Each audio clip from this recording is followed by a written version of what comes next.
Hello. A lot of people are wondering who are the people who make up the SAT. Where do these questions come from? Well, you're looking at one of the people here who contributes to the makeup of the SAT. I've been doing it since 2010. I contribute math problems. I even think of the multiple choices for that problem if there are going to be multiple choices. I also contribute to the reading and the writing. A lot of people are wondering, who is the appropriate person to prepare you for the SAT exam? Should you go to Khan Academy or a Kaplan, a local teacher? The key to getting a good SAT teacher is to have an idea where you want to go. It's kind of dumb to say, I want the best preparation in the world.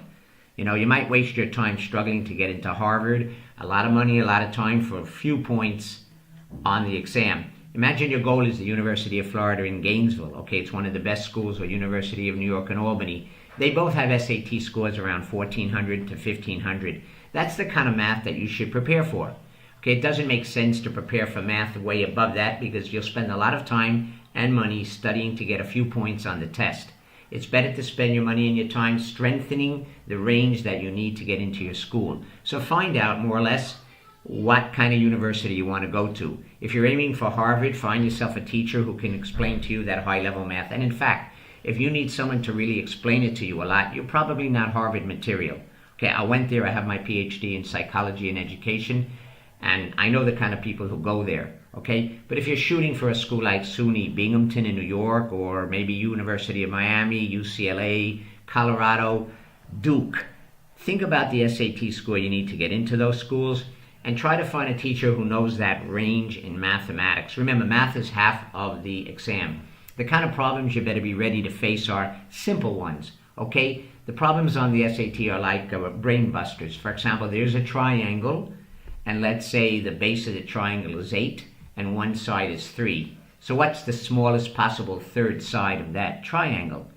Okay, well, it's certainly, if you have 8 here and 3 here, that third side, it can't be a 5, because 3 and 5 would fall down on top of the 8. You'd have no place to get into that tent if it were a tent for sleeping. So if you have 8 and 3, the third side has to be a little bit more than 5.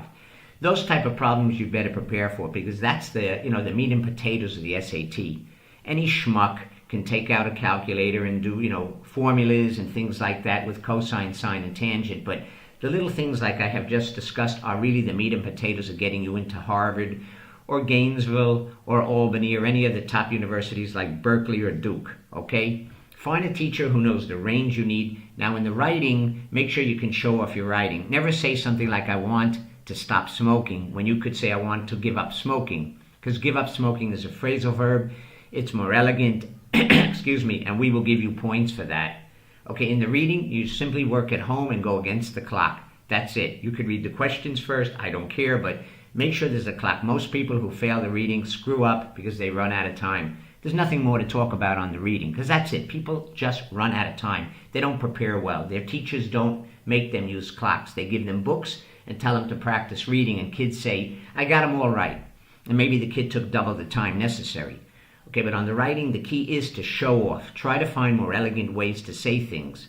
Instead of saying as well, why not say moreover or juxtaposed instead of saying let's look at the other side of the coin. But getting back to math, which is half of your SAT score, be ready for my questions, because you're going to see them in 2019, 20, 21, 22, 23, and 24 and 25. And then I retire because I'm 60, okay? I was born in 1957. In terms of math, make sure your brain is sharp. Not only the questions like the triangle I have just discussed, but keep your eyes on the board. Like, what is the smallest, for example, positive prime number? A lot of people think it's 1. It's 2. 1 is not a prime number. So you had better know that. Why do I want you to know that? Because you need to know that to go to college, to get into medicine, to get into engineering. It's important. I want to see if your brain is working.